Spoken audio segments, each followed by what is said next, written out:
Ya pemirsa, terima kasih Anda masih bersama kami di Market Buzz. Pemirsa, Bursa Efek Indonesia membukukan laba bersih sebesar 673 miliar rupiah di sepanjang tahun 2024. Ya, lehan tersebut naik 16,3% secara tahunan dibandingkan dengan tahun 2023 yang tercatat senilai 579 miliar rupiah. Direktur Utama Bursa Efek Indonesia Iman Rahman mengungkapkan raihan laba bersih ditopang oleh pendapatan yang naik 12,9% sepanjang tahun 2024. Adapun pertumbuhan pendapatan didukung secara signifikan oleh realisasi rata-rata nilai transaksi harian pada 2024 sebesar 12,85 triliun rupiah yang dibandingkan dengan 2023 sebesar 10,75 triliun rupiah. Dan selain kenaikan pada pos pendapatan jasa transaksi dan jasa clearing, pertumbuhan juga terjadi pada pendapatan jasa informasi sebesar 11,4%.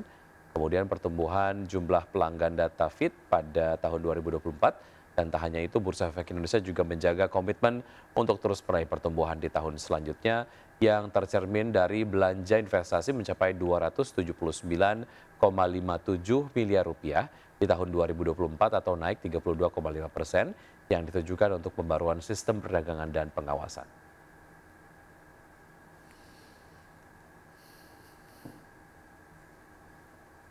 Pemirsa, PT Saratoga Investama Sedaya Tbk menetapkan pembagian dividen sebesar 200 miliar rupiah dari laba tahun buku 2024. Ya, langkah tersebut telah disetujui melalui rapat umum pemegang saham tahunan yang digelar Rabu 25 Juni lalu.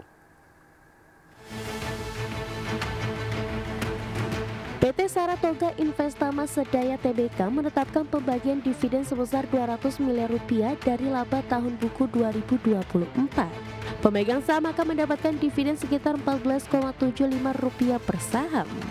Langkah ini telah disetujui melalui rapat umum pemegang saham tahunan yang digelar pada Rabu 25 Juni.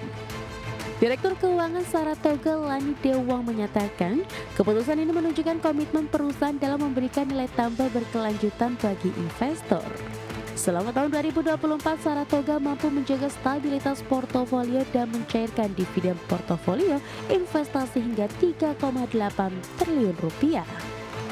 Direktur Investasi Devin Wirawan menegaskan Saratoga akan terus adaptif terhadap peluang maupun tantangan ke depan. Dalam RUPST ini pemegang saham juga menyetujui perubahan susunan Dewan Komisaris sebagai bagian dari penyegaran struktur tata kelola. Berbagai sumber, IDEX Channel.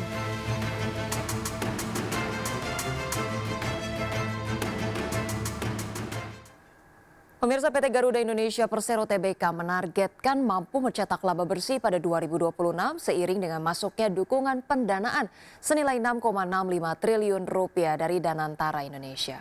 Direktur Utama Garuda Indonesia Wamildan Sani menyatakan suntikan dana dari Danantara menjadi momentum penting untuk mengakselerasi kinerja dan mewujudkan target profitabilitas dalam waktu dekat.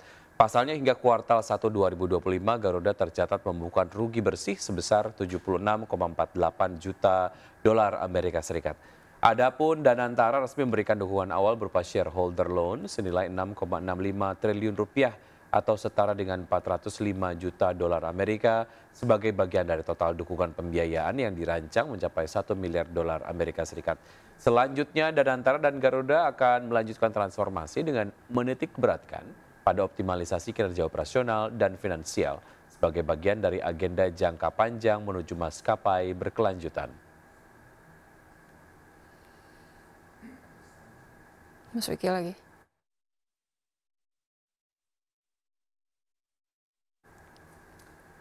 PT Pertamina Geothermal Energy Tbk atau PGEO melakukan transaksi afiliasi berupa kontrak pengadaan jasa mud logging unit atau MLU dengan PT Pertamina Drilling Services Indonesia atau PDSI pada 24 Juni 2025 lalu.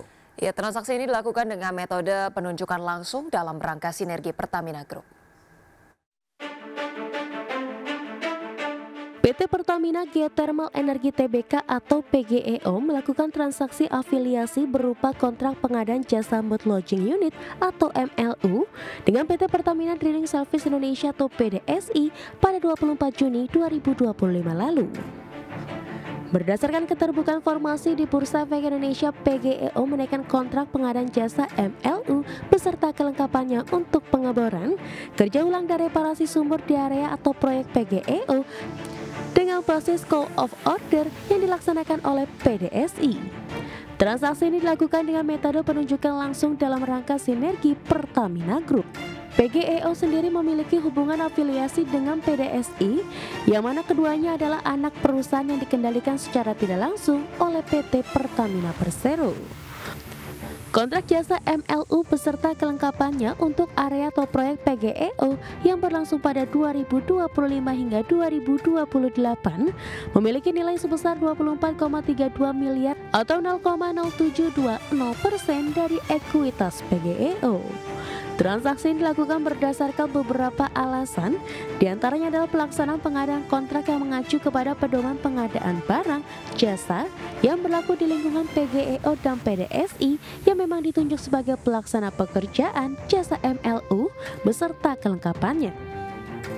Bagi PGEO, transaksi ini memberikan manfaat berupa efisiensi harga yang didapatkan dari well cost termasuk tarif harian operasi, mobilisasi, dan demobilisasi yang lebih murah untuk setiap pengeboran di area atau proyek perusahaan. Berbagai sumber, IDX Channel. Dan pemirsa, berbagai informasi menarik lainnya masih akan kami hadirkan usai jeda berikut ini, tetaplah bersama kami.